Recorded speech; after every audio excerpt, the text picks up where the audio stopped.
se eu te disser que aquilo que você está correndo atrás, com tudo que você tem, o cargo, o reconhecimento, o corpo, o número na conta, pode não ser o que você realmente quer. Eu passei 18 anos dentro da elite do Exército, fiz os cursos de comandos, entrei nas Forças Especiais, depois eu saí do Exército e construí do zero um dos maiores projetos de desenvolvimento pessoal do Brasil, com mais de 1 milhão de seguidores agora.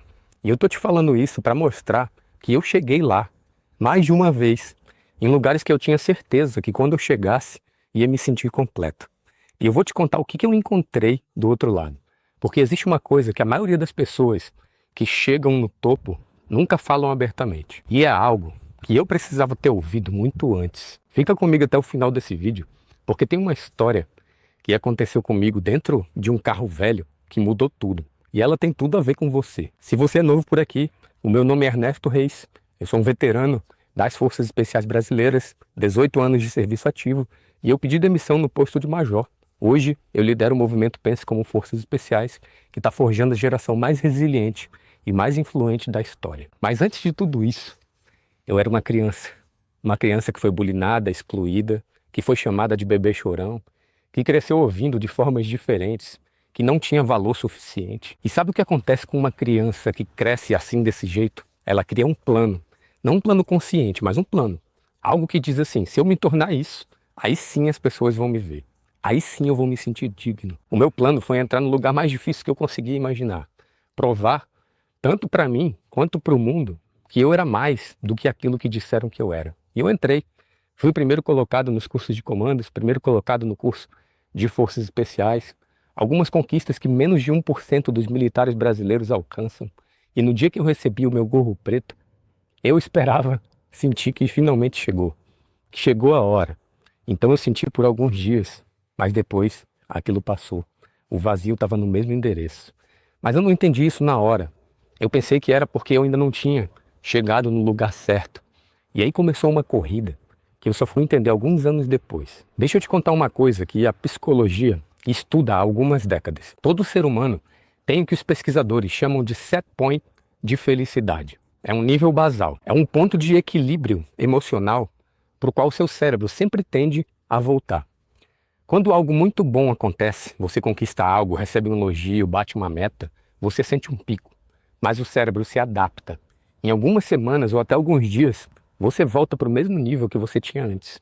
Isso tem nome, se chama adaptação hedônica. E isso foi documentado em algumas pesquisas clássicas da psicologia. Tem um estudo famoso de 1978 que alguns pesquisadores mostraram que ganhadores de loteria, depois de alguns meses, reportavam o mesmo nível de felicidade que pessoas comuns. Eles perceberam que a conquista não move o ponteiro de forma permanente. Você já percebeu isso na sua própria vida? Você queria tanto aquele carro, aí você comprou, a empolgação durou o quê? 2 semanas e depois virou só mais um carro na sua garagem? Ou aquele objetivo de trabalho que você perseguiu por meses, aí você conseguiu, você comemorou e 3 dias depois já estava pensando no próximo movimento. Isso não é ingratidão, pessoal. Isso é biologia. O seu cérebro foi programado para se adaptar, para sempre querer mais, para nunca ficar completamente satisfeito. Porque um ancestral satisfeito não sobreviveu. O problema não é o mecanismo. O problema é quando a gente não sabe que esse mecanismo existe e começa a acreditar que a próxima conquista vai ser diferente, que dessa vez vai ser permanente, que dessa vez vai preencher o vazio. E aí você entra na corrida dos ratos. Eu entrei fundo nessa corrida. Quando eu pedi demissão do Exército em 2024, eu saí de uma identidade muito clara. Eu era o soldado universal, um operador de elite. E de repente, eu entrei no mundo civil sendo julgado, sendo questionado, duvidado por causa da minha escolha de estar nas redes sociais. A mesma sensação de quando eu era uma criança. Então eu criei um novo plano. Quando eu tiver 100 mil seguidores, vai passar. Cheguei a 100 mil, não passou. Quando eu tiver 500 mil, vai passar. Não passou. Então eu cheguei a 1 milhão de seguidores. E aí aconteceu algo que eu não esperava. Quando eu cheguei a 1 milhão, eu olhei para frente e percebi que não existia mais um próximo número óbvio. E que mesmo estando lá, aquela coisa que eu corria quando eu era criança ainda estava presente. Mas espera, antes de chegar nessa parte, eu preciso te contar uma história de 2021, quando eu ainda estava fardado, quando eu estava dentro de um carro que não tinha nada de especial. Era 2021, eu era comandante de um destacamento de Forças Especiais, um título que eu levei anos para conquistar. E eu tinha um carro que não combinava nada com isso. Um Fusca 1973, sem ar-condicionado, sem direção hidráulica. Ele era barulhento, com aquele cheiro de carro velho, né? Que ou você ama ou você odeia. As pessoas olhavam e elas perguntavam, mas você não pode comprar um carro melhor? Eu podia sim, mas eu não queria. Porque dentro daquele Fusca, eu sentia uma coisa que me intrigava muito. Eu me sentia livre. Não a liberdade de ter muito, a liberdade de não precisar provar nada para ninguém, de não estar performando para ninguém. Era só eu, o barulho do motor e os meus pensamentos. E foi ali dentro daquele carro que eu comecei a fazer perguntas desconfortáveis. Será que eu quero mesmo ser Forças Especiais? Ou eu quero que as pessoas me olhem de um jeito diferente por causa disso? Será que eu quero chegar no topo da carreira militar?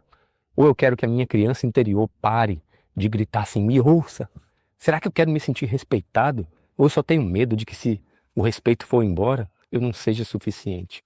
Essas perguntas doem, mas são as perguntas certas, porque existe uma diferença enorme entre perseguir algo porque você quer crescer e perseguir algo porque você quer fugir de uma dor que está dentro de você. No primeiro caso, quando você conquista, você comemora e você segue em frente com leveza. Mas no segundo caso, quando você conquista, o alívio dura pouco. E logo vem a ansiedade do próximo nível. E foi ali dentro daquele Fusca que eu percebi que eu tinha passado boa parte da minha vida no segundo caso. Não porque eu era fraco, mas porque ninguém me ensinou a fazer essa pergunta do jeito certo antes. E tem uma coisa que eu aprendi depois disso que vai mudar a forma como você vê as suas conquistas daqui para frente. Mas antes, deixa eu te contar o que aconteceu quando eu finalmente cheguei ao número que eu achava que ia me completar emocionalmente. Quando eu fundei o Pense Como Forças Especiais em julho de 2024, eu comecei do zero. Não tinha audiência, não tinha nome no mercado civil, eu só tinha 18 anos de experiência nas costas e a crença de que aquilo tinha algum valor. Eu cresci bem rápido, mais rápido até do que eu esperava. Em dezembro de 2025 eu cheguei a 1 milhão, né? Um marco que eu tinha na cabeça como destino, 1 milhão de seguidores. E sabe o que eu senti ali? Alegria, sim, gratidão também. Mas depois de alguns dias, o nível basal voltou ao normal. Eu me peguei pensando, e agora? Qual é o próximo número? Esse foi o momento em que eu entendi de verdade o que eu tinha começado a aprender dentro daquele Fusca 4 anos antes.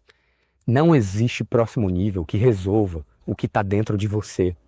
Por que você acha que tanta gente conquista fama, conquista dinheiro, faz tudo o que sempre quis, viaja o mundo e só depois começa a falar de Deus, de sentido, de propósito? Porque existem perguntas que só a alma levanta. E a alma só levanta essas perguntas quando o barulho de fora para de funcionar como anestesia. Quando você chega no topo e você percebe que você ainda está procurando alguma coisa. Mas é aqui que a história começou a mudar para mim.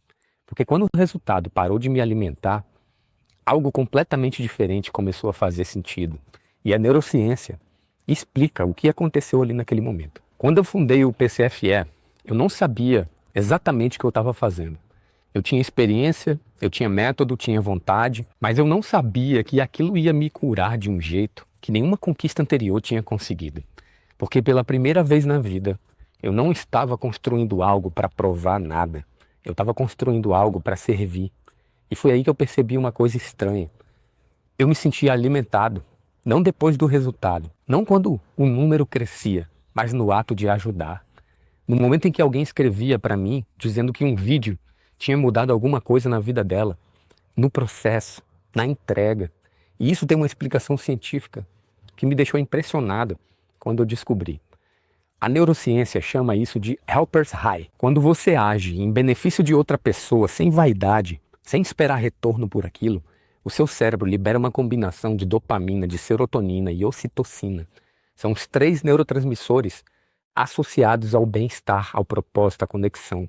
Tudo ao mesmo tempo. Pesquisadores da Universidade de Emory, aqui nos Estados Unidos, mostraram que o simples ato de ajudar alguém ativa as mesmas regiões cerebrais ativadas pela comida e pelo afeto. O cérebro entende servir como uma recompensa, como nutrição. E tem mais. Um estudo publicado no Journal of Health Psychology mostrou que pessoas que servem com a intenção limpa, sem expectativa de retorno, apresentam níveis significativamente menores de cortisol, que é a substância ligada ao estresse crônico. E também apresentam menores marcadores inflamatórios, que são associados a doenças físicas e doenças mentais. Servir literalmente acalma o seu sistema nervoso, fortalece o sistema imune e reduz a inflamação, que é a raiz da boa parte do sofrimento humano. Isso não é papo bonito, pessoal, é biologia.